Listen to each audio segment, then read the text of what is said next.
चलो हम लोग शुरू करते हैं मिनी कैट एट। ठीक है।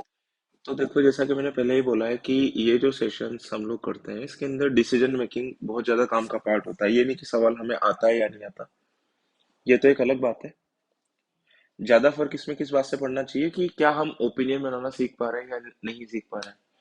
ठीक है। तो जैसे कि क्वेश्चन नंबर वन आप पढ़ो, आप अपना ओपिनियन बताओ, बनाओ कि आप ये पहले राउंड में करोगे या ऐसे छोड़ोगे। ठीक है। फिर उसके बाद में मैं बताऊंगा। तो देखो, आपका जो भी ओपिनियन रहा हो, मैं आपको ये कहूंगा, ये वाला क्वेश्चन आप बिल्कुल भी छोड़ना अफोर्ड नहीं कर सकते। बिल्कुल बहुत छोटा, with in a minute 50 second के अंदर आराम से हो जाएगा क्वेश्चन, बल्कि और भी कम टाइम में। ठीक है, इससे छोड़ना आप अफोर्ड नहीं कर सकते। और जो जो चीजें हमने क्लास में की है उससे ये आराम से हो सकता है। दूसरी बात है कि इस वाले क्वेश्चन के अंदर हमें कोई भी एक्सपेरिमेंट नहीं करना है। मतलब ये एक तरीके से देखी हुई सी चीज है बिल्कुल। ठीक है। तो इसे हम लोग बिल्कुल अटेम्प्ट करेंगे। तो सवाल को पढ़ते हैं। तो ये कह रहा है एक जो ट्रायंगल है उसके पेरीमीटर को बोल रहे हैं पी। तो ये कह रहा है पेरीमीटर की वैल्यू कौन कौन सी नहीं हो सकती इन छह ऑप्शन में से, एक दो तीन चार पाँच छः, कौन कौन सी वैल्यू पेरीमीटर की नहीं हो सकती है। ठीक है। अब इधर देखो ध्यान से, पेरीमीटर कब निकलता है? जब हमें तीनों साइड पता होती है। पर इसने क्या बोल रखा है, ट्राइंगल की कितनी साइड है? 7 और 12।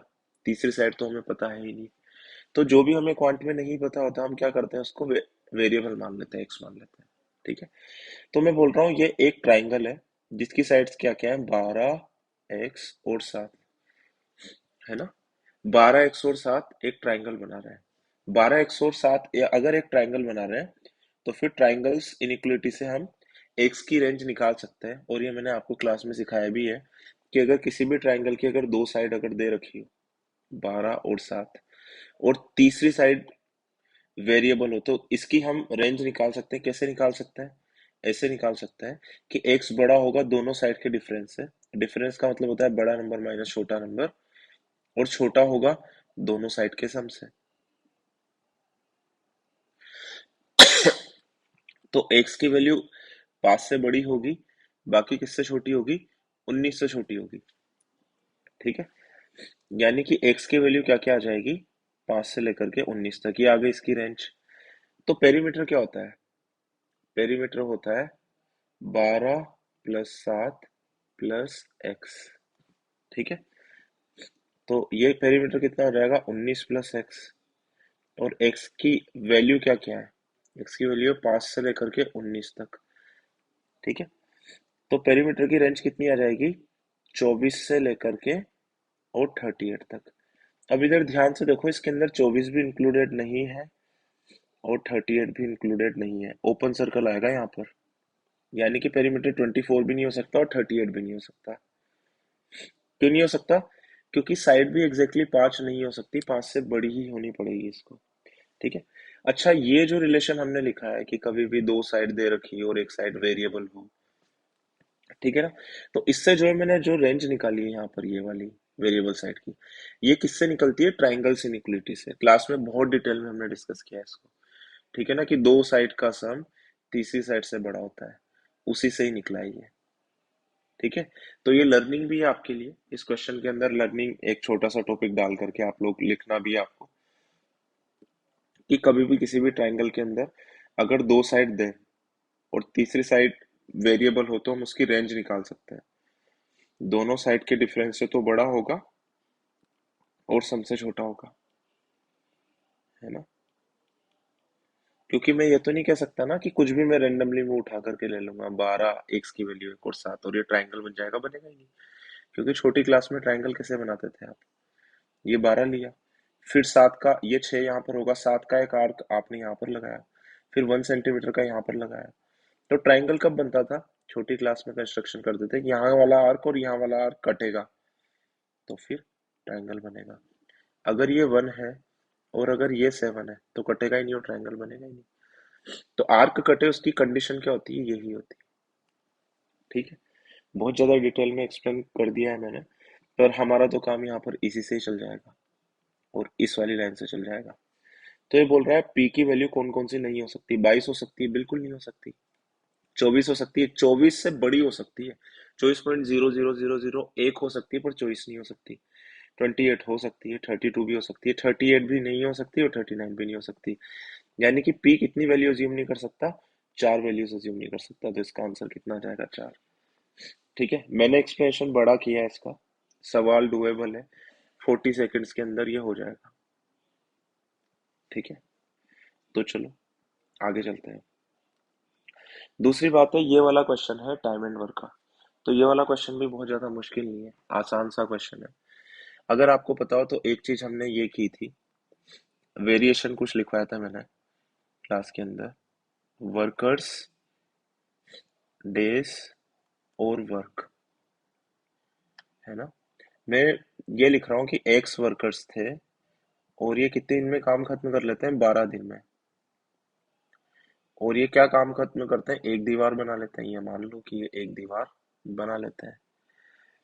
अब ये कह रहा है वर्कर्स अगर हमने ज्यादा कर लिए, 20 वर्कर ज्यादा कर लिए, यानी कि नए वर्कर्स कितने हो गए, x+20 हो गए। तो टाइम कितना लगता है इनको, 10 दिन लगता है। आ रही है बात समझ में। और काम वही है, काम कांस्टेंट है। ठीक है, अब जो भी अगर कांस्टेंट, ये वाला कॉन्सेप्ट अगर भूल जाए इसके अंदर, तो वो इससे लिख करके देख सकता है ना। और ये है काम। ठीक है, तो मान लो 20 वर्कर 40 दिन में कोई काम कर रहे हैं। ठीक है, अगर मैं टाइम आधे टाइम में अगर करवाना चाहूँ इनको 20 दिन में, या फिर अगर मैं इसको डबल कर दूं, इसको मैं 40 कर दूं, 40 वर्कर कर दूं, 40 वर्कर कर दूं, डबल कर दूं, तो टाइम भी डबल होगा या आधा होगा, आधा होगा। यहाँ से क्या कंक्लूड कर सकते हैं कि इधर टाइम जितना गुना होता है उसका रेसिप्रोकल है ना ये, उससे मल्टीप्लाई होता है। या फिर इधर वर्कर जितने टाइम्स होते हैं उसके रेसिप्रोकल से टाइम मल्टीप्लाई होता है। तो इधर देखो, 12 से 10 बनने के लिए क्या हमें इसको 12 को कितने टाइम्स करना पड़ेगा, तो 12 से मुझे क्या बनाना है, फाइनली आंसर क्या लाना है, 10। यानी कि किससे मल्टीप्लाई करूंगा, सबसे पहले तो 12 से 12 कटे तो 12 नीचे, फिर ऊपर 10 भी चाहिए तो 10 ऊपर। तो डेज कितने गुना हो रहे हैं, डेज कितने गुना हो रहे हैं, 10/12। तो ये कितने टाइम्स हो जाएगा, ये हो जाएगा 12/10, क्योंकि वर्कर ज्यादा हो रहा है। इधर ध्यान से देखो, यहाँ पर मैं क्या लिख सकता था, 20 × 2 इज इक्वल टू नए वर्कर 40, है ना। ऑन द सिमिलर लाइंस हम क्या लिखेंगे यहाँ पर, 12/10 × x इज इक्वल टू क्या हो जाएगा, x+20। यानी कि क्या हो जाएगा, 2/10 x इज इक्वल टू 20, और x की वैल्यू कितनी हो जाएगी, 100। ठीक है, तो शुरू में कितने वर्कर्स थे, 100 वर्कर्स थे, और ये 12 दिन में काम खत्म कर रहे हैं। मैंने माना, अब मैं टोटल वर्क निकालने वाला हूँ, है ना। मैंने माना कि एक वर्कर एक शर्ट बनाता है एक दिन में, तो 100 वर्कर रोज कितनी शर्ट बनाएंगे, 100 शर्ट। और कितने दिन तक काम कर रही है, 12 दिन तक। तो एक दिन में कितनी शर्ट बन रही है पूरे ग्रुप की, 100 आदमियों का ग्रुप कितनी शर्ट बना रहा है, 100, तो 12 दिन में कितनी शर्ट बनाएगा, 1200 शर्ट।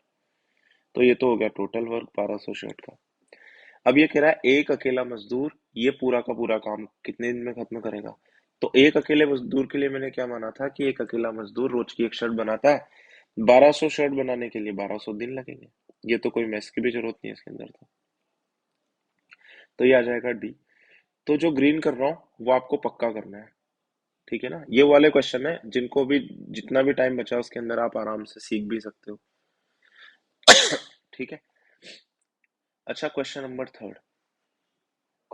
3 के बारे में, जैसे ये वाला क्वेश्चन अगर आप छोड़ोगे या फिर ये वाला क्वेश्चन कई लोगों को पढ़ने से ही खराब लगेगा कि यार इसको कैसे करेंगे, कोई आइडिया भी नहीं होगा उनके दिमाग में, तो छोड़ सकते हो, इसके लिए मैं कुछ आपसे कहूंगा नहीं। बाकी अगर आप देखोगे कि इस टाइप के जो रूल है, इस वाले रूल के क्वेश्चन केट में भी काफी आते हैं और एम केट में भी आए हैं। जैसे कि देखो, ये मैंने एक सैंपल का क्वेश्चन यहाँ पर लगाया हुआ है, 2318 के अंदर एक ऐसा ही सवाल आया है, 2315 के अंदर भी एक ऐसा ही सवाल आया है। तो आप कहोगे कि सिमिलरिटी क्या है, ये तो अलग अलग लग रहे हैं। तो देखो, इस टाइप का रूल सभी के अंदर है ना, इसी टाइप का रूल इसके अंदर भी है। ठीक है, और सीक्वेंस सीरीज जो चैप्टर है वैसे भी आसान हो सकता है। तो अभी तो मैं बोल रहा हूँ, अभी तो आप छोड़ दो इसको पहले राउंड में, बाकी इसको करेंगे, बहुत ज्यादा मुश्किल भी नहीं है। ठीक है। तीनों के अंदर क्या सिमिलरिटी है, जैसे कि अगर आप एक लाइन बनाओ तो टी एन माइनस वन और टी एन, ये जस्ट एक के बाद एक वाली टर्म है। तो ये कह रहा है कि टी एन अगर आपको निकालना है तो एक पहले वाली टर्म में से क्या करो आप, इसके जस्ट पहले वाली टर्म में से क्या करो, एक माइनस करके स्क्वायर करके एक जोड़ दो। तो जैसे कि टी वन की वैल्यू कितनी दे रखी है, थ्री, तो टी टू की वैल्यू, यानी कि ये तो होगा टी वन और ये होगा टी टू, इससे पहले वाली जो भी टर्म है उसमें से एक कम किया हमने, तो दो का स्क्वायर प्लस वन, यानी कि कितना हो गया, चार प्लस एक, यानी कि कितना हो गया, पाँच। तो दूसरी टर्म कितनी आ जाएगी, पाँच। टी थ्री कितनी आ जाएगी, पिछली वाली टर्म में से एक कम करो, चार का स्क्वायर प्लस एक, यानी कि कितनी आ जाएगी, सत्रह। ठीक है। तो इस टाइप की चीजें इसके अंदर चलेंगी। आ गई आपको बात समझ में? तो बाद में करेंगे डिस्कस। और ये वाला भी बिल्कुल ऐसा ही है। ये क्या बोल रहा है, इसको मैं ऐसे भी लिख सकता हूँ, समझा देता हूँ आपको एक बार। ए एन प्लस टू को मैंने इधर ही रहने दिया, इसको मैं इधर ले आया। तो ये क्या बोल रहा है, A N plus one minus A N. इसको इस तरीके से समझा करो आप लोग, कभी भी कंफ्यूजन नहीं होगा। सबसे पहले कौन सी टर्म आएगी, एन, फिर कौन सी टर्म आएगी, एन प्लस वन, फिर कौन सी टर्म आएगी, ए एन प्लस टू। थोड़ा थोड़ा सा बताया था, इसको देखना ध्यान से। तो A one A two A three कहाँ पर आएगा, ए वन यहाँ पर आएगा, ए टू यहाँ पर आएगा, और ए थ्री यहाँ पर आएगा। तो ए थ्री की वैल्यू कैसे निकलेगी, पिछली दोनों टर्म का difference, A two minus A three. तो ये कितना, माइनस थर्टीन, और ये कितना है, सिक्सटी फाइव। तो ये कितना हो जाएगा, माइनस थर्टीन माइनस का सिक्सटी फाइव, तो ये कितना हो जाएगा, माइनस का सेवेंटी एट। ए फोर कितना हो जाएगा, ए फोर हो जाएगा माइनस का सेवेंटी एट माइनस ऑफ इसके पहले वाली टर्म। तो फिर ये कितना हो जाएगा, ए फोर वापस माइनस का सिक्सटी फाइव हो जाएगा। तो इस तरीके से समझा करो, इससे डरा मत करो। ये बहुत ही सिंपल चीज होती है।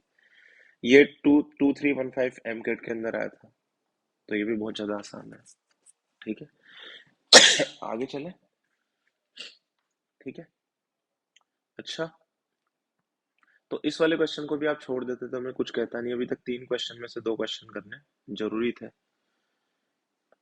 ठीक है, ये वाला मैंने यहाँ पर क्यों लगाया हुआ है बताऊंगा बाद में। ये जो हमारा हैंड आउट है ना सीक्वेंस सीरीज का, उसका एडिशनल का क्वेश्चन नंबर 9 है एक तरीके से। ठीक है ना, और ये इस वाले क्वेश्चन के अंदर यूज भी होता है, बाद में बताऊंगा कैसे। अच्छा, क्वेश्चन नंबर 4 अगर आप छोड़ोगे तो बिल्कुल फेल होने के काम कर रहे हो। ठीक है, अगर जो जो क्वेश्चन बहुत ज्यादा सिंपल है अगर आप वो भी कर दोगे तब भी बहुत आराम से पास हो जाओगे। तो देखो ध्यान से, 6561, और ये कितना है, माइनस टू, और ये कितना है, माइनस थ्री। यहाँ पर जो माइनस थ्री जो पावर लगी हुई है वो किसके ऊपर लगी हुई है, केवल और केवल माइनस टू के ऊपर। अगर पूरों के ऊपर लगी हुई होती तो क्या करता है, एक ऐसा होल ब्रैकेट बनाता। फिर अभी बना करके बताता हूँ मैं। ठीक है। अच्छा, अब इधर ध्यान से देखो, अगर एक्स के ऊपर पावर अगर माइनस थ्री लगी होती है तो हम उसको कैसे लिख लेते हैं, वन अपॉन एक्स क्यूब लिख लेते हैं। तो सिमिलरली इसको हम कैसे लिखेंगे, 6561, और ये क्या हो जाएगा, वन अपॉन, माइनस को मत छोड़ देना, माइनस सहित नीचे लाना है इसको। तो ये कितना हो जाएगा, वन बाई टू का क्यूब। तो ये कितना हो जाएगा, minus two into minus two into minus two. तो ये कितना हो जाएगा, माइनस का वन बाई एट। तो ये कितना हो जाएगा, 6561 इंटू हो जाएगा माइनस का वन बाई एट। तो देखो 6561 एट तो इसका आंसर हो नहीं सकता, सिक्स भी इसका आंसर हो नहीं सकता। यानी कि आंसर किस में आना है, तीन की फॉर्म में।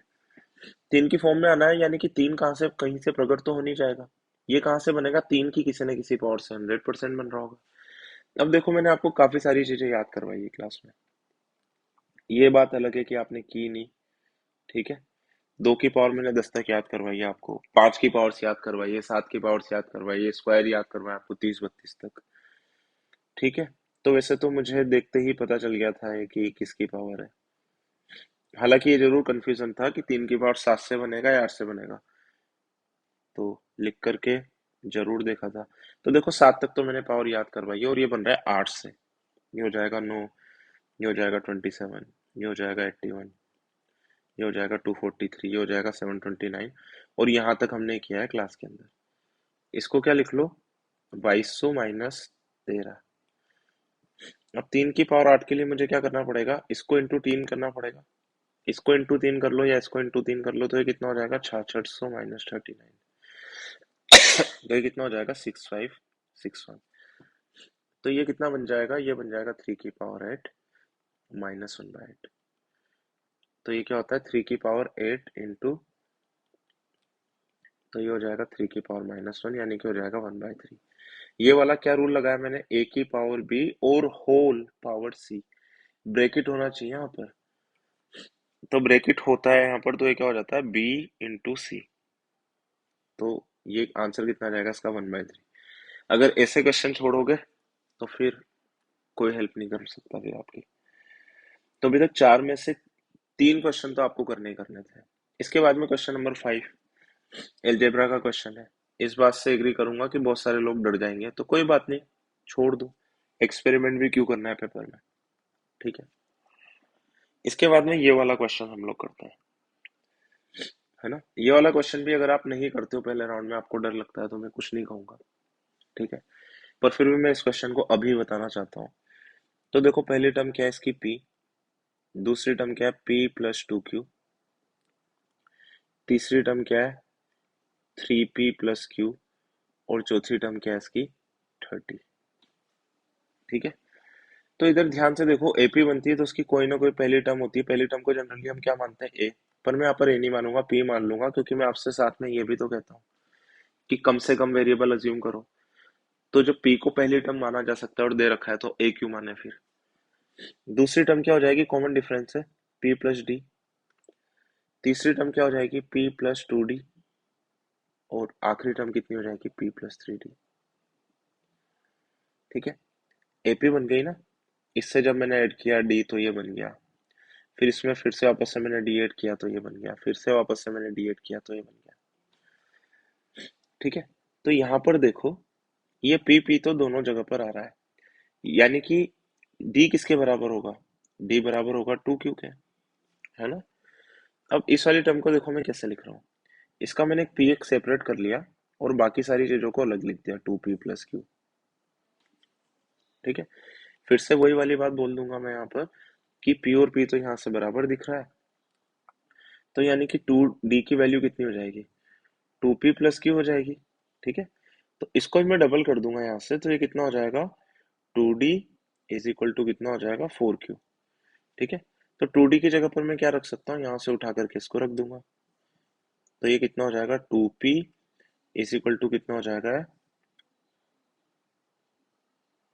2P+Q इज इक्वल टू कितना हो जाएगा, 4Q। ठीक है। और यहाँ से क्या पता चलेगा हमें कि 3Q किसके बराबर है, 2P के बराबर है। ठीक है। और Q इज इक्वल टू कितना हो जाएगा, 2/3P। तो देखो, मैं यहाँ पर Q की जगह पर रख रहा हूँ 2P/3, यानी कि ये कितना हो जाएगा, 4P/3। ठीक है ना। इसको मिटा करके सीधा सीधा मल्टीप्लाई करके लिख देता हूँ मैं, 4P/3। तो कॉमन डिफरेंस और P का रिलेशन, कॉमन डिफरेंस और Q का रिलेशन आ गया यहाँ तक। अच्छा, अब इधर ध्यान से देखो, इसके बाद में हम क्या करेंगे, हमें क्या पता है कि इसकी वैल्यू कितनी है, P+3D की वैल्यू कितनी है, 30। P मुझे पता ही है। अगर मैं इन दोनों को देखूं यहाँ से, केवल इन दोनों को देखूं, तो P इज इक्वल टू कितना हो जाएगा, 3/4D। तो यहाँ पर मैं क्या लिखूंगा, 3/4D plus 3D is equal to कितना हो गया, 30। और ये हो जाएगा 15D/4 इज इक्वल टू हो जाएगा 30। और D की वैल्यू कितनी हो जाएगी, 8। D की वैल्यू 8 हो जाएगी, तो P की वैल्यू कितनी हो जाएगी, 6। ठीक है। अब ये बोल रहा है 2016 टर्म आप बताओ। तो जो पहली टर्म थी वो तो क्या थी, P, T1। T2 थी, वो क्या था, पहली टर्म में एक बार कॉमन डिफरेंस जोड़ा था। तीसरी टर्म क्या थी, पहली टर्म में 2 बार कॉमन डिफरेंस जोड़ते हैं हम। चौथी टर्म क्या थी, पहली टर्म में 3 बार कॉमन डिफरेंस जोड़ते हैं हम। तो जो टर्म का नंबर होता है ना, उससे एक कम बार कॉमन डिफरेंस जोड़ते हैं। तो T 2016 कितना हो जाएगा, P के अंदर हम क्या जोड़ेंगे, 2015 बार कॉमन डिफरेंस जोड़ेंगे। तो पी की वैल्यू तो कितनी है, 6, और 2015 डी की वैल्यू है 8। तो 2000, इसको 2015 इंटू 8, तो 2000 इंटू 8 कितना हो जाएगा, 16,000। 15 इंटू 8 हो जाएगा 120, और पी की वैल्यू है 6। ठीक है। तो बिना कैलकुलेटर के मैं ये बोलूंगा आपको, आपको करना है, डी आंसर हो जाएगा इसका।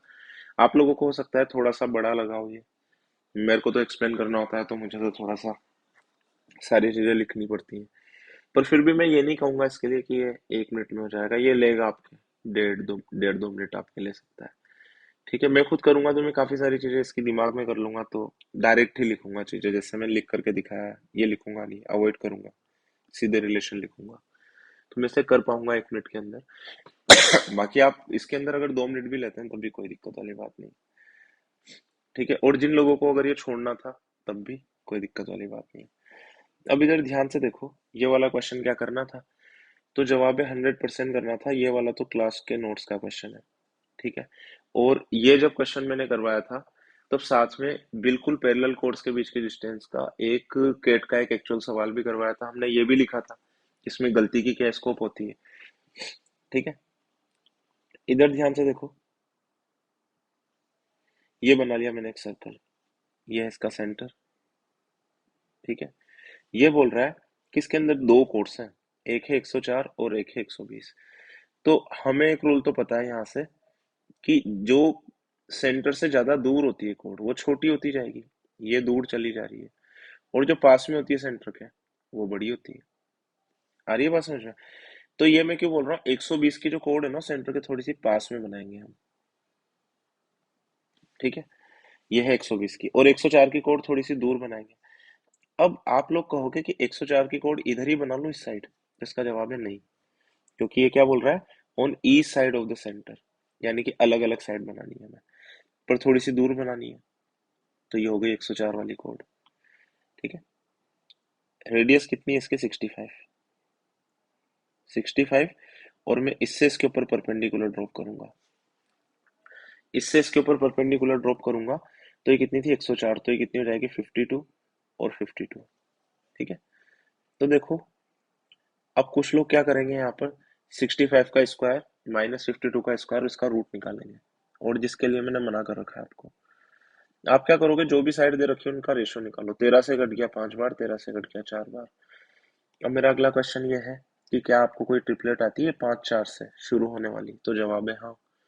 तो क्या होता है, 5 4 और 3।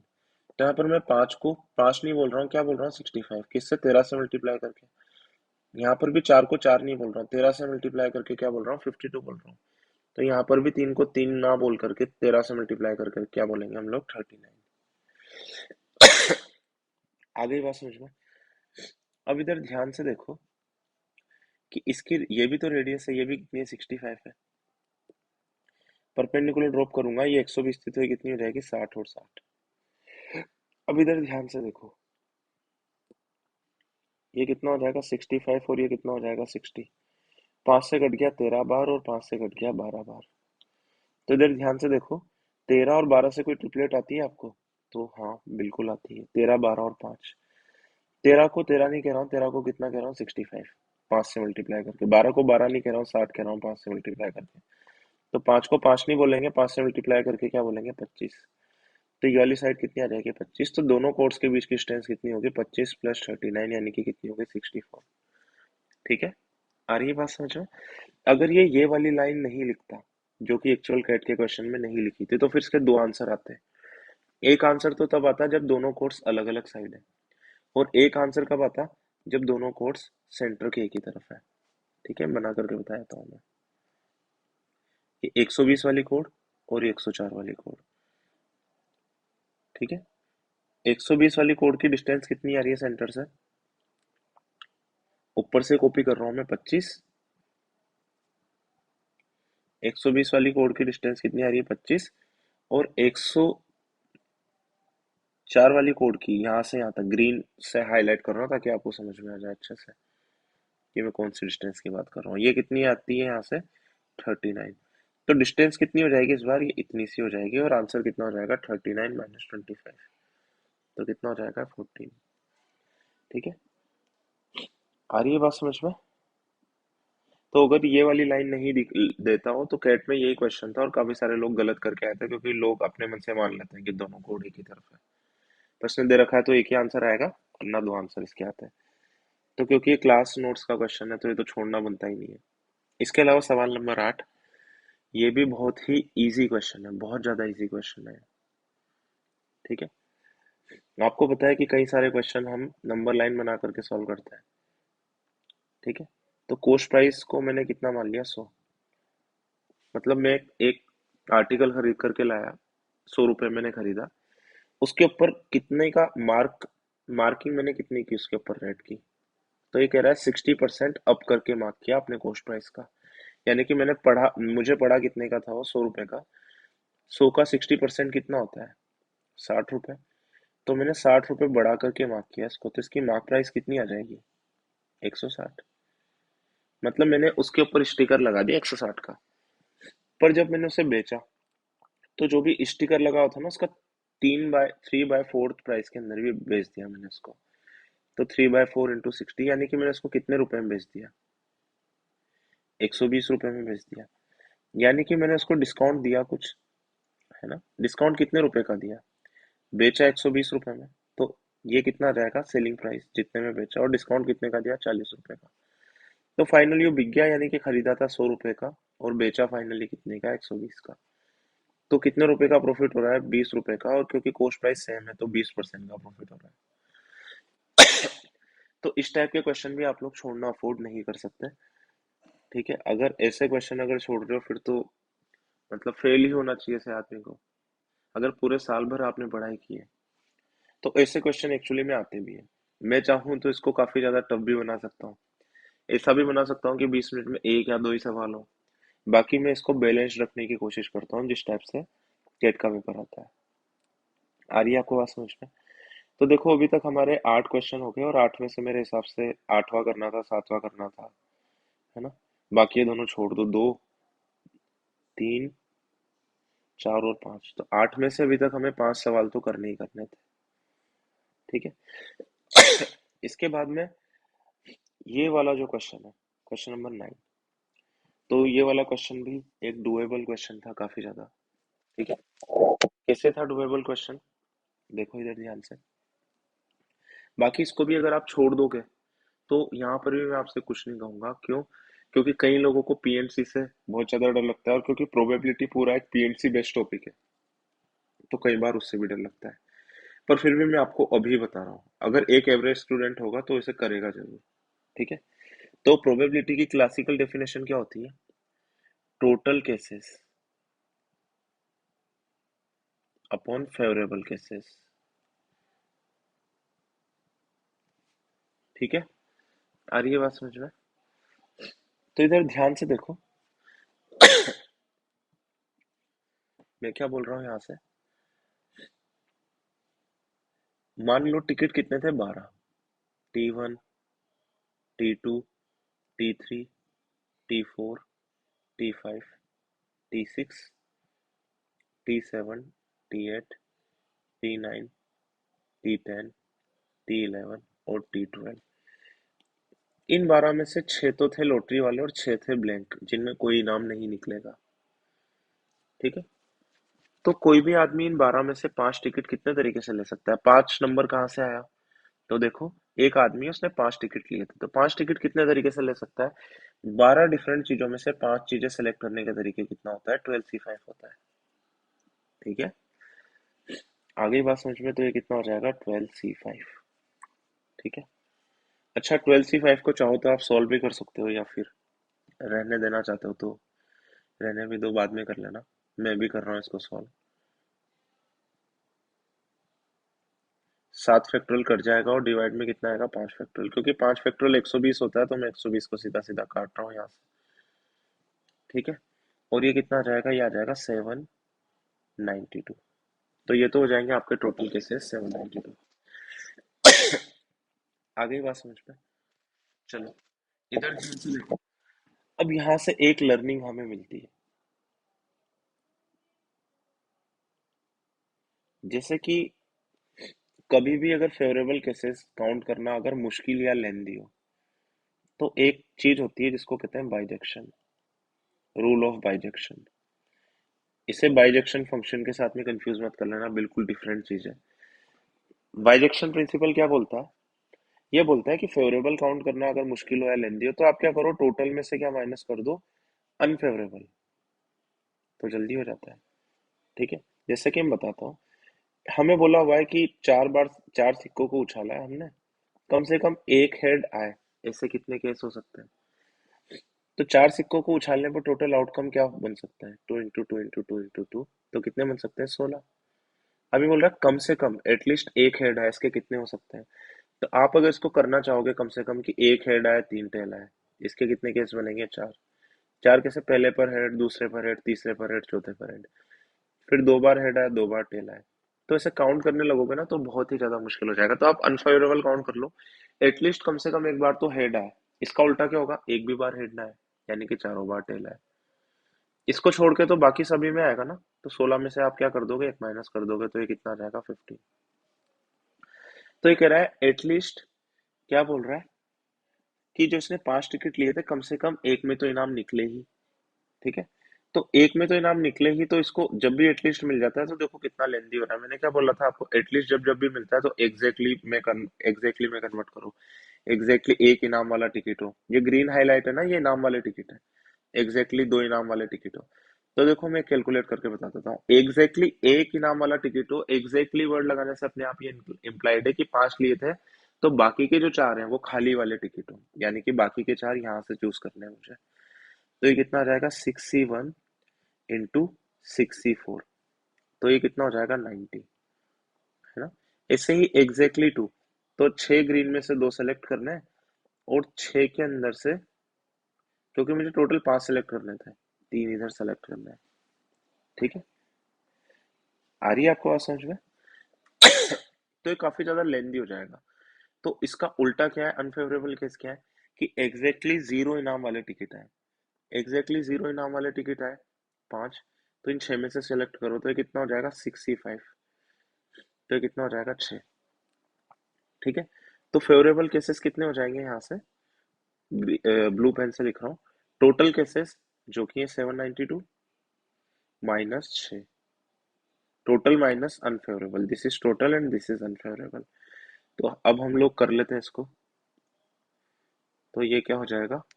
ये हो जाएगा 792 -6 अपॉन 792, तो ये हो जाएगा 1 - 6 अपॉन 792। ये 6 से कितनी बार कट रहा है? एक बार, 3 बार, 2 बार, तो ये हो जाएगा 1 - 1 अपॉन 132, तो ये हो जाएगा 131 अपॉन 132। ठीक है, आगे होगा है आपको समझ में? आगे चलते हैं इसके बाद में। तो सवाल नंबर 9 भी अगर कोई भी एवरेज स्टूडेंट हो छोड़ेगा नहीं इसको, आसान सा सवाल था। लर्निंग क्या है इसके अंदर? बाइजेक्शन वाली लर्निंग है, लिख लेना एक बार। ठीक है, सवाल नंबर 10, इसमें कोई डिबेट नहीं है कि, क्योंकि ये क्वेश्चन थोड़ा सा टफ लगेगा आपको, इससे अगर एक तरीके से अगर अटेम्प्ट किया गया तो आसान हो जाती है चीजें। पर कोई बात नहीं, मैं इस चीज को एडमिट करूंगा कि टफ लग सकता है, और आप लोग छोड़ोगे तो भी अच्छी बात है। टफ क्वेश्चन को छोड़ना सीखोगे, उससे भी आपके परसेंटाइल बढ़ेंगे ही हमेशा, है ना। अब इधर ध्यान से देखो, आपके सामने ये बोल रहा है कि आपको सारे डिजिट का सम निकालना है। तो आपको ये वाला क्वेश्चन बहुत ज्यादा मुश्किल लग रहा होगा। इधर ध्यान से देखो, अगर आपके सामने ये आ जाता कि मुझे 24 को मल्टीप्लाई करना है किससे? 5 से, और फिर इसके डिजिट्स का सम निकालना है, तो ये तो आप लोग कह देते कि ये तो हम कर लेंगे। कैसे कर लेंगे? 24 × 5 कितना होता है? 120। और आप क्या बोलते इसका सम? 1 + 2 + 0, यानी कि क्या बोलते? 3। इसमें दिक्कत क्या आ रही है? तो आप कहोगे पहले तो इसको सॉल्व करेंगे, इसको सॉल्व करेंगे, मल्टीप्लाई करेंगे। मल्टीप्लाई करना ही बहुत ज्यादा मुश्किल है इसका। तो मैं आप लोगों को एक सवाल पूछूंगा, मैं आपको बोलूंगा क्या इसके, इस वाले नंबर के डिजिट्स का सम करना मुश्किल है आपके लिए? तो आप में से बहुत सारे लोग बोल देंगे कि नहीं, इसका तो किया जा सकता है, क्योंकि ये तो क्या है, 2 फॉलोड बाय 15 जीरोस, है ना, 15 जीरोस। तो सारे डिजिट का इन जीरो का तो कोई सम आएगा नहीं, जीरो ही होगा। और ये कितना हो जाएगा? 2, 2 + 0 2। अब आपका अगला क्वेश्चन होगा कि ठीक है, पर यहाँ पर ये 10 की पावर्स में थोड़ी ना नंबर्स, यहाँ तो कुछ अलग ही है। तो मैं आप लोगों को क्या बोलूंगा कि ये है 10 की पावर में ही, पर क्या आपको बिल्कुल दिखा करके देगा वैसे, है ना? थोड़ा बहुत तो हाइड करेगा ना। 10 किस किस से बनता है? 10 बनता है 2 से और 5 से। एक बार 10 बनता है एक बार 2 से और एक बार 5 से। ठीक है। एक बार 10 किससे बनता है? एक बार 2 और एक बार 5 से। ये वाली बात आ रही होगी आपको समझ में? ठीक है। तो जब जब भी आपको 2 की और 5 की पावर दिख जाए तो आप समझ लो कि 10 छुपा हुआ है उसके अंदर, और 10 में जरूर कन्वर्ट करके देखो, और चांसेस है कि सवाल सॉल्व हो जाएगा। पर आपको हो गया यहाँ तो 8 है, 2 तो नहीं है। पर 8 के अंदर 2 नहीं छुपा होता। इसको मैं ऐसे नहीं लिख सकता, 2 का क्यूब 672, और 25 के अंदर 5 छुपा होता है। ये वाला रूल अभी बताया, ए की पावर बी और उसकी होल पावर सी, ए की पावर बी और उसकी होल पावर सी, तो ये क्या होता है? ए की पावर बी सी। तो ये क्या हो जाएगा? 2 की पावर 2016, और ये क्या हो जाएगा? 5 की पावर 2020। ठीक है। अब इधर ध्यान से देखो, इसको मैं कैसे लिखूंगा। 2 की पावर 2016, 5 की पावर 2016, और 5 की पावर 4, यहाँ पर मल्टीप्लाई आ जाएगा। अब आपको कैसे लिखने का क्या फायदा है? देखते जाओ। इंटू 5 की पावर 4, इसको क्या लिखूंगा मैं? 10 की पावर 2016 इंटू 5 की पावर 4 कितना होता है? 625। 5 की पावर्स मैंने याद करा रखी है आपको। तो नंबर क्या बनेगा? 625 फॉलोड बाय 10 की जितनी पावर्स होती है उतनी जीरो आती है, 2016 जीरो। तो इन सारे डिजिट का सम करना था, इनका तो सम जीरो ही आएगा। इसका आएगा 5, इसका आएगा 2 और इसका आएगा 6। तो कितना आंसर आ जाएगा? 13। तो ये वाला क्वेश्चन भी आपको करना था, मुश्किल बिल्कुल भी नहीं था। लर्निंग लिख लेना कि कभी भी 2 और 5 की पावर में दिया हुआ है यानी कि 10 में कन्वर्ट करना है उसको। ठीक है, अगर कुछ भी क्लिक ना कर रहा हो तो। ठीक है, चलो। इसके बाद में हम लाइन से अटेम्प्ट कर लेते हैं। ये वाला क्वेश्चन मैं आप लोगों को बताया था, आप लोगों को सवाल समझ में आ गया होगा वैसे ये। ठीक है। ये इस वाले क्वेश्चन के अंदर एक बहुत ही सिंपल सा एक लॉजिक लगता है। ठीक है, जिसके ऊपर एम कैट में एक सवाल भी आया, मैंने ढूंढने की थोड़ी बहुत कोशिश भी की थी, मुझे मिला नहीं, पर आया है एक ऐसा सवाल। ठीक है। तो सबसे पहले मैं आपको सवाल समझा देता हूँ। जैसे कि ये कह रहा है कि इसने 5 टेस्ट दिए, टेस्ट 1, टेस्ट 2, टेस्ट 3, टेस्ट 4 और टेस्ट 5। ठीक है। तो ये कह रहा है टेस्ट 1 में इसके 10 नंबर आए। अब टेस्ट 2 में इसके ऐसे नंबर आएंगे जैसे कि टेस्ट 2 में इसके 11 नंबर नहीं आ सकते। आ रही है बात समझ में? क्योंकि ये क्या बोल रहा है कि हर एक टेस्ट देने के बाद में ये एवरेज कैलकुलेट करता है जितने भी इसके टोटल गिवन टेस्ट हो गए, और उसके बाद में उसे पता चलता है कि जो एवरेज है वो क्या आता है? हमेशा एक इंटीजर आता है। तो दूसरे टेस्ट में इसके 11 नंबर नहीं हो सकते, क्योंकि जैसे इसने दूसरा एमकेट खत्म किया होगा इसके 11 नंबर आए होंगे, तो दोनों टेस्ट का एवरेज कितना आ रहा है? 10 plus 11 divide by 2, 21 divided by 2 यानी कि कितना आ रहा है? 10.5। तो एवरेज इंटीजर नहीं आ रहा है, यानी कि जो दूसरा टेस्ट है वो उसके अंदर 11 नंबर नहीं आ सकते। एवरेज इंटीजर कब आएगा? जब ये दूसरे टेस्ट में भी उसके इवन नंबर आ रहे हो। क्योंकि मुझे क्या पता है कि इन दोनों के सम को किससे डिवाइड होना है एवरेज लाने के लिए? 2 से। और 2 से कौन से डिवाइड होता है? Even number. आ रही है बात समझ में? तो इस इन बातों का आपको ध्यान रखना है इसके अंदर। तो ये कह रहा है कि 5 टेस्ट में जो जो नंबर आए होंगे वो क्या क्या है इसके। एक में 104, ये जरूरी नहीं है बोल रहा है। यहाँ पर देखो, not necessarily in the same order इसने बोला हुआ है यहाँ पर। ठीक है। तो इधर देखो ध्यान से, 104 जरूरी नहीं है पहले टेस्ट में आया है, 125 ये भी जरूरी है कि दूसरे टेस्ट में आया है, कहीं पर भी आ सकते हैं, हो सकता है 125 आखिरी में आ जाए। ठीक है। तो इसने 5 नंबर दे रखे हैं। अब मैं आपसे एक दो सवाल पूछता हूँ यहाँ पर। एक छोटा सा कॉन्सेप्ट है। जैसे कि यहाँ पर देखो, ये मैंने नंबर लिख रखे हैं। मैं आपसे बोल रहा हूँ कि 5 नंबर में से एक नंबर को बाहर निकालना है, और एक नंबर को बाहर निकालने के बाद में जो भी बाकी के 4 नंबर का सम आ रहा है वो 3 से डिविजिबल होना चाहिए। ध्यान से सुनना। 5 नंबर लिखे हैं मैंने, 5 में से मुझे एक नंबर को बाहर निकालना है, और जो भी नंबर बाहर निकाला है मैंने उसके बाद में जो 4 बचे हैं उन चारों का सम 3 से डिविजिबल होना चाहिए। आ रही है आपको बात समझ में? तो देखो ध्यान से, इसको करने की एक अप्रोच क्या होती है। अगर नंबर छोटे हो तब तो इनको ही ऐड कर लो, तीन और छः नौ, नौ और चार 13 और सात 20, और ये कितना आ रहा है 30। और नंबर बड़े हो तो इनकी कैटेगरी देख लो। ठीक है, तीन से डिविजल डिविजिबिलिटी की बात हो रही है कि तीन से डिविजिबल हो, तो तीन किस टाइप का नंबर है, तीन का मल्टीपल, यानी कि थ्री के टाइप का मल्टीपल। थ्री के का मतलब होता है तीन से डिवाइड होने, पूरा पूरा डिवाइड डिवाइड हो जाए, या फिर तीन से डिवाइड होकर के zero reminder they. Six is also a type of three के। फोर किस टाइप का नंबर है, थ्री के प्लस वन टाइप का नंबर है। सेवन किस टाइप का नंबर है, सेवन है थ्री के प्लस वन टाइप का नंबर है। और टेन किस टाइप का नंबर है, टेन भी थ्री के प्लस वन टाइप का नंबर है। तो अगर आप इन सबको जोड़ोगे ना, थ्री के थ्री के थ्री के थ्री के और थ्री के, तो ये सारे मिलकर के तो वापस आपको हो गया कि ये तो कितना हो गया, 15 के हो गया। पर मैं इनको 15 के नहीं लिख रहा हूँ, फिर से मैं नंबर का टाइप ही लिख रहा हूँ, और थ्री के बेसिस पर क्लासिफाई करके लिख रहा हूँ कि ये जो भी नंबर बनेगा तीन का मल्टीपल और plus one plus one plus one, plus कितना हो जाएगा, थ्री के प्लस थ्री। थ्री के प्लस थ्री भी वापस से आप लोग देख सकते हो कि तीन का ही मल्टीपल बन गया, मतलब वो वाले नंबर जो तीन से डिवाइड करके तीन रिमाइंडर दे रहे हैं, मतलब एक तरीके से आपस तीन का मल्टीपल ही बन गया। यानी कि इनका जो सम है वो कैसा आ रहा है, थ्री के टाइप का आ रहा है एक तरीके से। थ्री के प्लस थ्री कितना हो जाएगा, थ्री के ही हो जाएगा।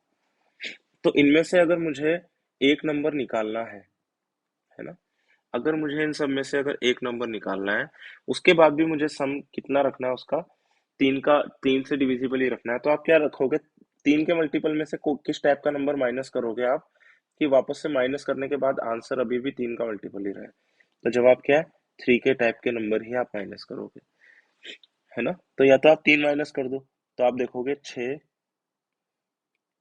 छः चार सात और दस, इन सबका सम तीन से डिविजिबल आएगा, या फिर छः को हटा दो, तीन चार सात और दस। ठीक है, इन सबका सम भी तीन से डिविजिबल आएगा।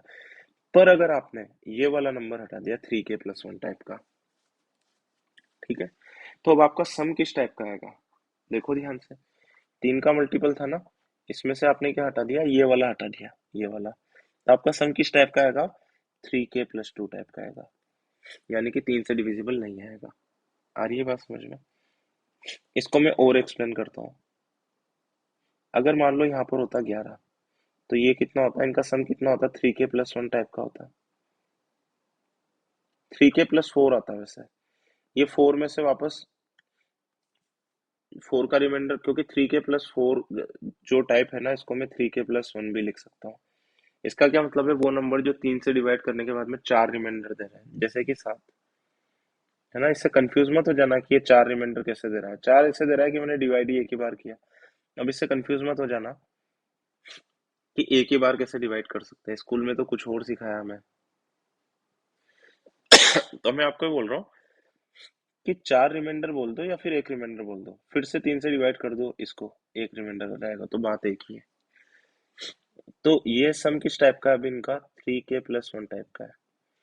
अगर मुझे इसमें से एक नंबर हटाना है, ठीक है, उसके बाद भी मुझे ये देखना है कि सम जो इसका तीन से डिविजिबल है, तो मैं किस किस को हटाऊंगा, इन दोनों को हटाऊंगा, इन दोनों में से किसी एक को हटाऊंगा, थ्री के प्लस वन टाइप को हटाऊंगा। तो थ्री के प्लस वन टाइप में से three dash plus one type का नंबर अगर हटाया जाएगा, तो जो भी बचेगा ना, तीन का मल्टीपल ही बचेगा फिर। आई होप कि आपको ये वाली बात समझ में आई होगी थोड़ी बहुत। ठीक है, तो चलो इधर देखते हैं अब हम लोग, इधर की तरफ। ठीक है, मान लो T1 टेस्ट में कुछ नंबर आए होंगे, प्लस T2 टेस्ट में कुछ नंबर आए होंगे, T3 टेस्ट में कुछ नंबर आए होंगे, और T4 टेस्ट में कुछ नंबर आए होंगे। इन सबका एवरेज इंटीजर आना है। इन सबका एवरेज कैसा आना है, कि इंटीजर आना है। इंटीजर आना है, तो आपको नहीं लग रहा कि ये जो चारों टेस्ट के जो नंबर है, इन सबका सम चार का मल्टीपल आना चाहिए, यानी कि फोर के टाइप का होना चाहिए। अब जो मैंने एग्जाम्पल पीछे लेकर के बताया था ना आपको, वो तीन से बताया था, है ना। तो मुझे एक नंबर हटाना है इन पांचों में से, और चार टेस्ट के नंबर पिक करने हैं आगे वाले।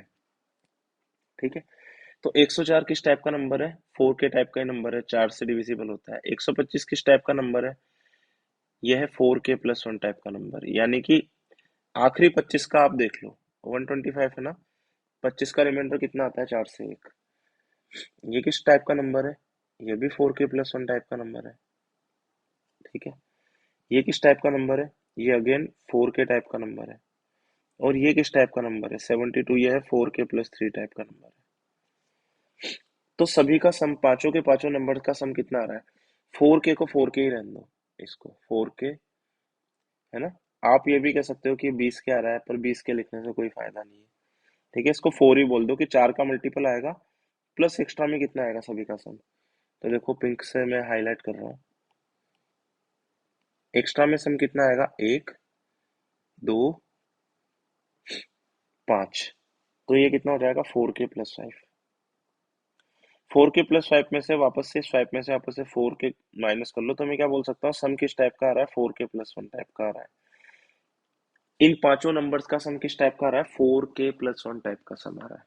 ठीक है, 4k+1 टाइप का सम आ रहा है। अब मुझे पांच में से एक नंबर ऐसा हटाना है कि, क्योंकि चार टेस्ट के नंबर चूज करने हैं ना, चार टेस्ट के नंबर चूज करना है, तो एक ऐसा ऐसा नंबर हटाना है कि उस नंबर को हटाने के बाद में जो बाकी के नंबर बचे 4k टाइप के बच जाए। यही तो हमने देखा था कि आगे के चार टेस्ट के बच रहे हैं। तो किस टाइप का नंबर मैं हटाऊंगा? 4k+1 टाइप का नंबर ही मैं हटाऊंगा। ठीक है, तो 4k+1 टाइप के नंबर कौन कौन सा है? 125 या 133।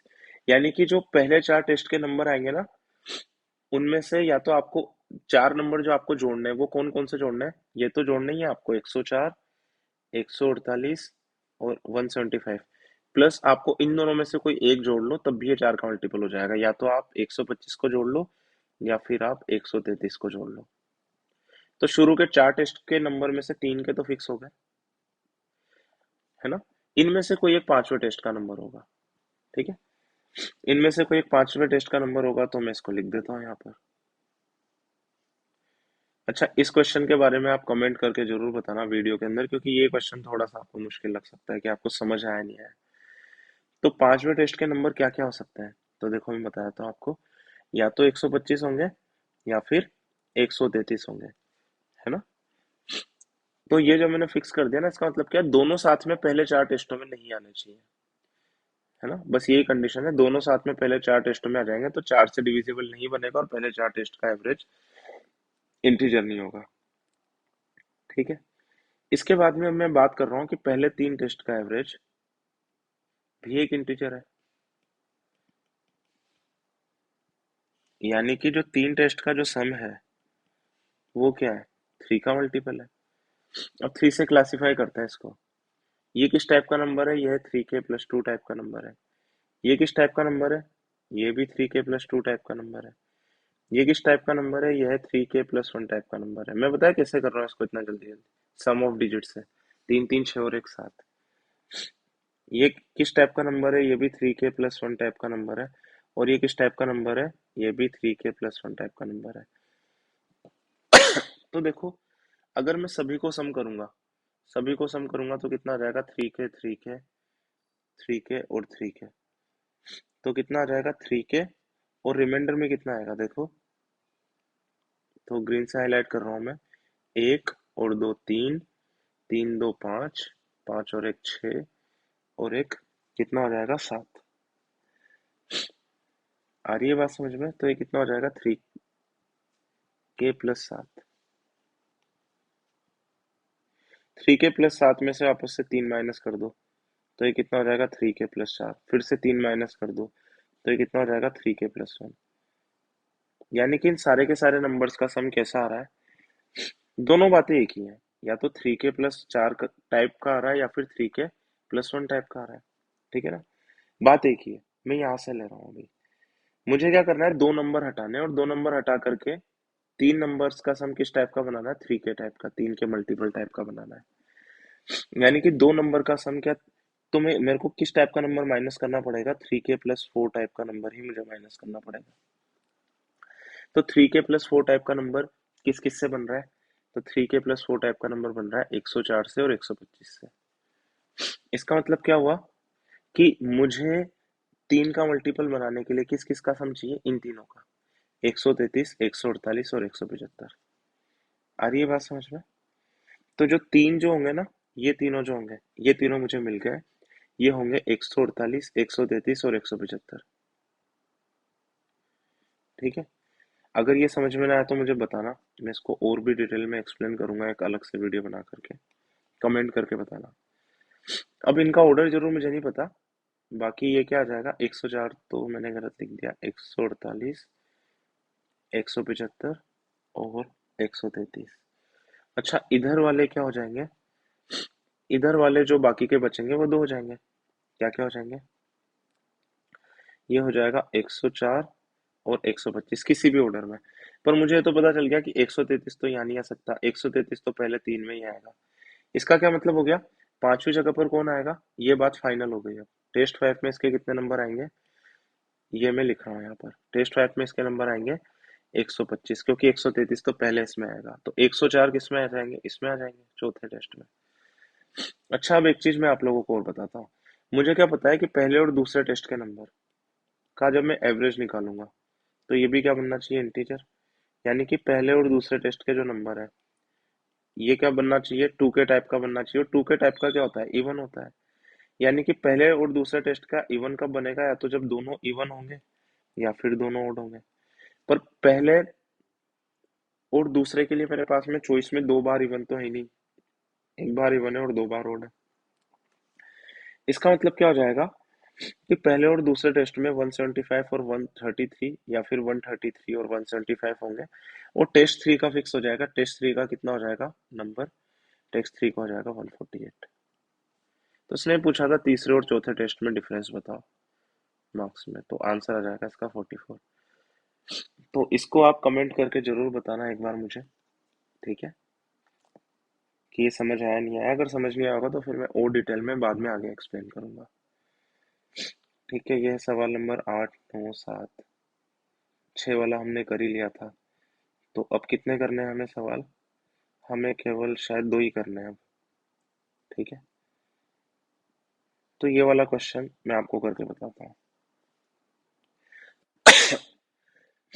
देखो, ऐसा नहीं है इस वाले क्वेश्चन से केवल आप ही को डर लगता है, मुझे भी इक्वली डर लगता है। पर मुझे कुछ चीजें पहले से पता होती है, ठीक है ना, कि अगर पेपर बनाने वाले ने पेपर बनाया होगा तो कैसे बनाया होगा।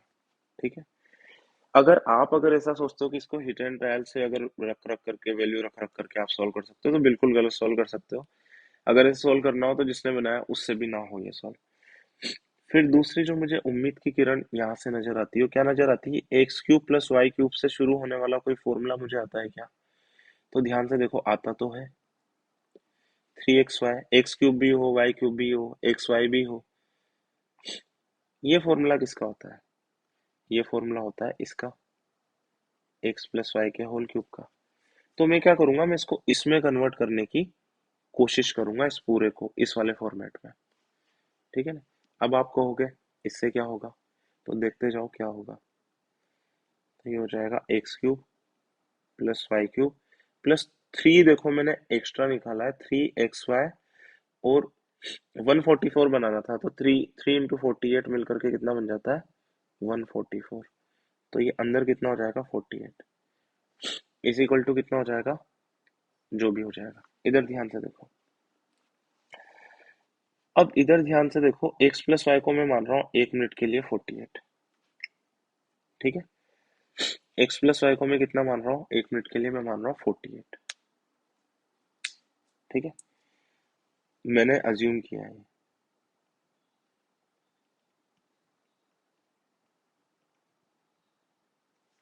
48 अज्यूम कर लिया। तो X cube plus Y cube plus 3xy और एक्स प्लस वाई।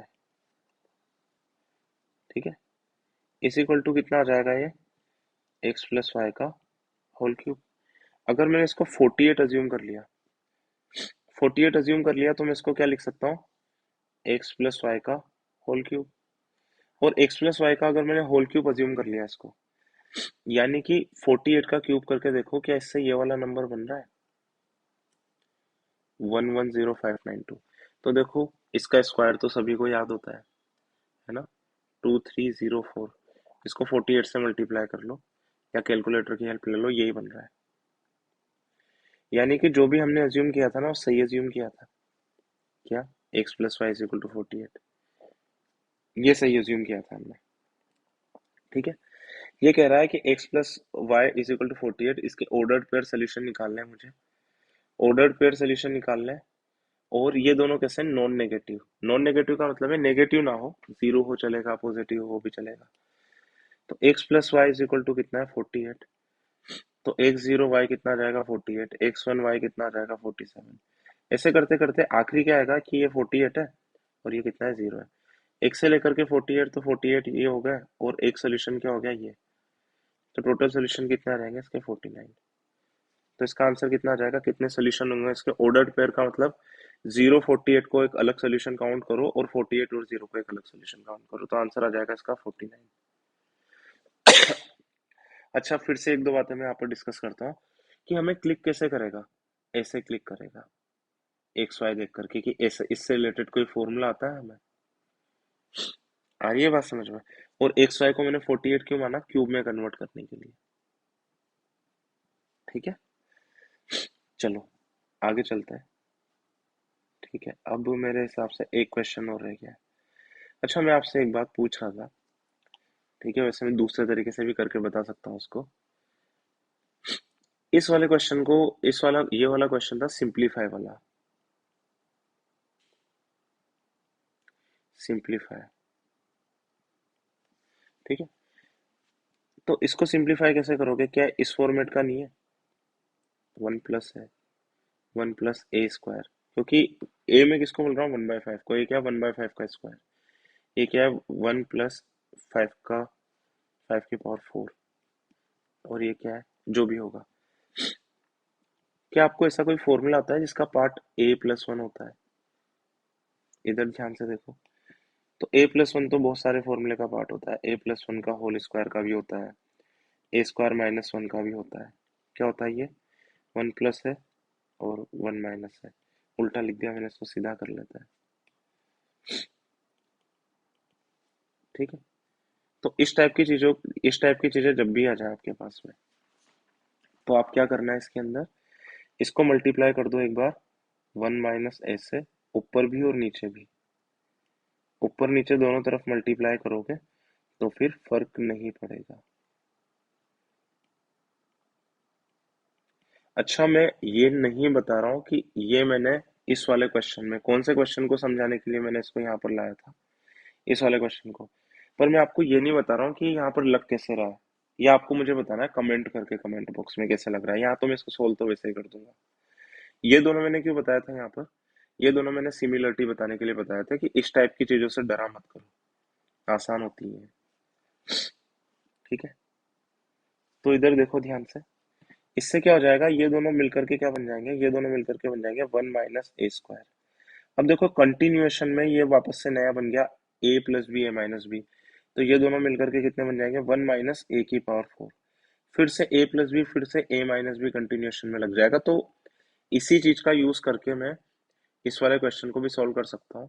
पर ये इसका एक लेंदी तरीका होगा, सॉल्व होने में तो वैसे ही बहुत आराम से हो जाएगा। तो बिल्कुल आसान तरीके से मैं इसको सॉल्व कर रहा हूँ। ठीक है। तो इधर देखो ध्यान से, ये कितना हो जाएगा यहाँ से, पहली दो टर्म का सम। मैंने तीन टर्म तो आपको पहले निकाल करके बता ही दी थी। ठीक है। फिर से एक बार बताया था। ये क्या बोल रहा है कि t1 की वैल्यू कितनी है, t1 की वैल्यू है 3। t2 की वैल्यू कितनी आ जाएगी। तो ये वाला रूल देखो, पहले वाली टर्म में से एक माइनस करो, दो, उसका स्क्वायर करो और उसमें एक जोड़ दो। तो दूसरी टर्म कितनी आ जाएगी, 5। तीसरी टर्म कितनी आ जाएगी, इससे जस्ट पहले वाली, तीसरी से पहले वाली टर्म यानी कि दूसरी में से एक कम करो, 4। 4 का स्क्वायर करो, 16, उसमें एक जोड़ दो। तो कितना आ जाएगा, 17।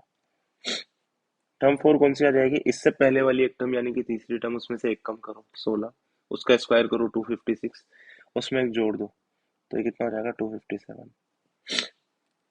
अब इधर ध्यान से देखो। अब मैं यहाँ से पैटर्न ऑब्जर्व कर रहा हूँ। मैं कर रहा हूँ पहली टर्म तक का प्रोडक्ट, तो 3 ही होगा। ठीक है। दो टर्म का प्रोडक्ट, T1 × T2, ये कितना हो जाएगा, दो टर्म का प्रोडक्ट, तो दो टर्म का प्रोडक्ट हो जाएगा 3 into 5। तो ये कितना हो जाएगा यहाँ से 15। ठीक है। अच्छा इधर ध्यान से देखो, इसके बाद में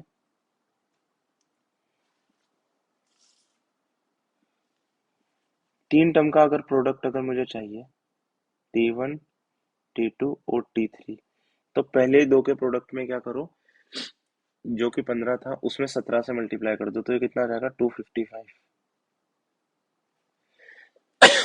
आ रही है बात समझ में? तो मैं पैटर्न ऑब्जर्व करने की कोशिश कर रहा हूँ यहाँ से।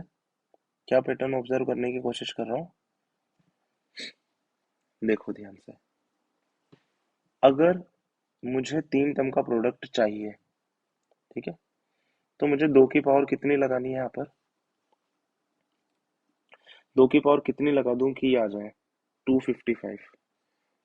तो देखो ध्यान से, दो की पावर्स मैंने लिखवाई है आपको, दो की पावर 8 अगर मैं लगा दूं तो आ जाएगा, और फिर उसमें से एक माइनस में कर दूं।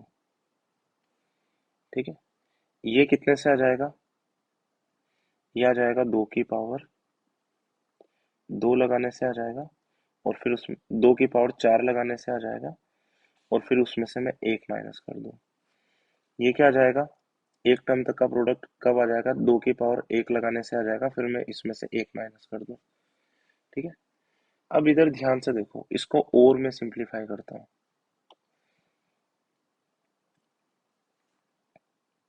मैं दो के ऊपर पावर कितनी लगा रहा हूँ, दो का क्यूब माइनस वन।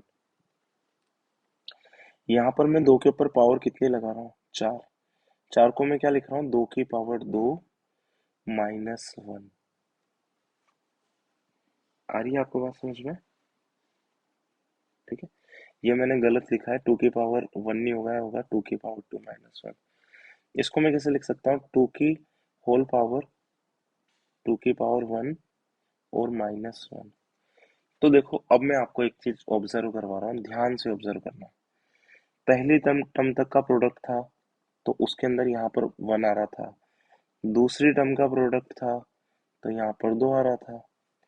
तीसरी टर्म तक का प्रोडक्ट था, तो यहाँ पर क्या आ रहा था, तीन आ रहा था।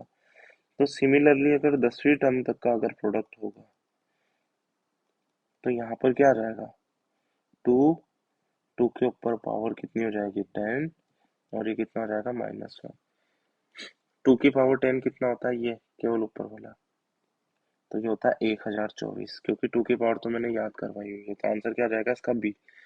अच्छा आप लोग मुझे कमेंट बॉक्स में कमेंट करके बताओगे, हिंट ही लिखोगे कि ये जो क्वेश्चन जो मैंने करवाया ना, ये इससे ऐसे कैसे सॉल्व होता। जैसे ये जो तरीका मैंने बताया, ये तो तरीका बहुत ही ज्यादा आसान है, पेपर में करने लायक है। ठीक है, दो तीन तरीके से और भी सॉल्व हो सकता है ये। इसका यूज करके आप मुझे एक बार हिंट जरूर लिखना कि ये सॉल्व कैसे होगा, या फिर मुझे क्लास के अंदर बताना। ठीक है।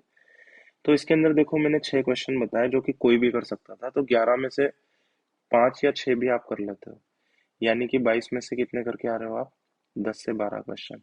आप मान के चलो, आप बिल्कुल 94-95 परसेंटाइल के आसपास पहुंच जाओगे, और आपको ये भी महसूस हो गया होगा कि इतनी परसेंटाइल लाना कोई बड़ी बात है भी नहीं। ठीक है। तो देखो 95-94 परसेंटाइल लाना सच में बड़ी बात है भी नहीं।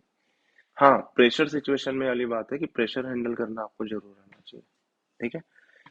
तो धीरे धीरे हमें मिनी कैट के थ्रू इसी टाइप की समझदारी डेवलप करनी है। ठीक है। और आई होप कि आपको इससे फायदा भी हो रहा हो। आप एक बार कमेंट बॉक्स में कमेंट भी करके बताना कि क्या क्या चेंजेस आपको लगे मिनी कैट को ट्राई करने के बाद में, और क्या आपने ओपिनियन बनाना शुरू कर दिया है, या फिर अभी भी पहले एग्जाम में एक्सपेरिमेंट करके देखते हो, 2-3 मिनट बिगाड़ करके फिर बोलते हो नहीं आएगा, फिर नेक्स्ट क्वेश्चन के ऊपर बढ़ते हो। ठीक है, चलो हम लोग मिलते हैं नए सेशन में।